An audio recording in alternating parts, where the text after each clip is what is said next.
In this video, I'm going to teach you if you can upload a Suno AI song on YouTube and what you need to do first. Let's break down the rules so you don't get into trouble. This will help you share your AI music safely. Let's get started.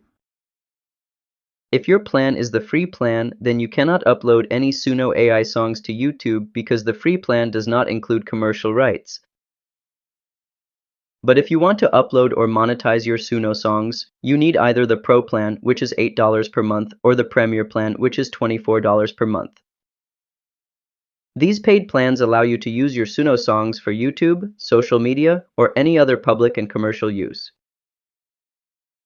Bonus tip: always read the Suno AI terms before uploading and keep a record of your plan in case YouTube asks for proof that you own the rights. And that's how you can safely upload Suno AI songs on YouTube. If this helped you, give it a thumbs up and subscribe to How to Tutor for more quick guides. See you next time!